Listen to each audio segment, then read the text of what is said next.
भ्रष्टाचार की कालिख से जुड़ी अगली खबर की दस्तक भी है, जहां दिल्ली हाईकोर्ट के चीफ जस्टिस यशवंत वर्मा के घर आग लगने के दौरान स्टोर रूम में बोरियों में भरे मिले नोट के आरोप पर आज जांच कमेटी उस कमरे तक पहुंची है। जस्टिस वर्मा ने कहा था कि एक जज के लिए उसकी प्रतिष्ठा और चरित्र से बढ़कर कुछ नहीं होता, लेकिन अब इस मामले में प्रतिष्ठा केवल एक जज नहीं, पूरी न्यायिक व्यवस्था से जुड़ी है, जहां चिंता संसद तक हो रही है और जांच शुरू हो चुकी है।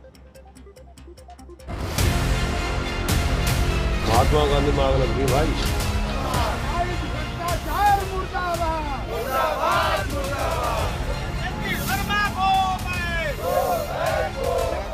वाराणसी में वकील झाड़ू लगाकर प्रदर्शन कर रहे हैं। मामला दिल्ली हाईकोर्ट के जस्टिस यशवंत वर्मा के घर में आग लगने के बाद दमकल कर्मचारियों को स्टोर रूम में मिले 4 से 5 बोरी नोट का है।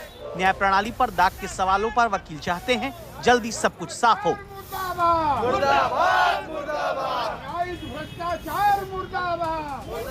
प्रदर्शन इलाहाबाद हाईकोर्ट में भी हुआ, जहां वकील दिल्ली हाईकोर्ट के जस्टिस यशवंत वर्मा को इलाहाबाद हाईकोर्ट भेजने की कॉलेजियम की सिफारिश का विरोध करते हैं। ये विरोध और तमाम सवाल तभी बंद होंगे जब साफ होगा आखिर ये पैसा जस्टिस यशवंत वर्मा के घर के स्टोर रूम तक कैसे पहुंचा, ये पैसा कितना है, ये पैसा किसका है, क्योंकि यशवंत वर्मा इसे साजिश का कैश कहते हैं।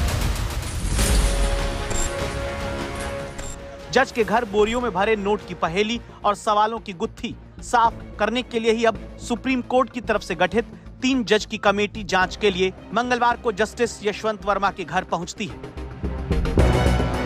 जांच कमेटी के सदस्य करीब 45 मिनट तक जस्टिस वर्मा के घर के भीतर रहते हैं। सूत्र कहते हैं कि जिस स्टोर रूम में जले हुए नोट मिले वहां भी जांच कमेटी गई, लेकिन बाहर अभी कोई कुछ नहीं बोलता। लगभग 45 मिनट यहाँ रहने के बाद तीनों जज यहाँ से रवाना हो गए। हालांकि उन्होंने मीडिया से कोई बात नहीं की। स्टाफ को भी शायद अंदर ताकीद दी गई होगी कि मीडिया से किसी तरह की कोई बात नहीं करनी है, क्योंकि जब हमने स्टाफ से ऐसे ही पूछा तो सारे लोग टाइट लिप्ड हैं, यानी सबके होठ सिले हुए हैं। जांच कमेटी के निकलने के बाद दिल्ली हाईकोर्ट की गाड़ी में 4 अधिकारी फिर जस्टिस वर्मा के सरकारी आवास 30 तुगलक क्रिसेंट रोड पहुंचते हैं। जज के घर के एंट्री गेट पर बने केबिन में रजिस्टर और सीसीटीवी मॉनिटर की वीडियोग्राफी की जाती है और करीब 10 मिनट रहने के बाद ये चारों अधिकारी उसी कार से रवाना हो गए। जरूरी है कि ये जांच जल्द से जल्द उसी पारदर्शिता के साथ पूरी हो जिस तरह से सुप्रीम कोर्ट ने खुद ही जज के घर नोट से जुड़े वीडियो और फोटो जारी करके तुरंत जांच कमेटी बनाई, क्योंकि तभी जनता का भरोसा डगमगाने से रुकेगा, जिसकी चर्चा चिंता संसद तक हो रही है।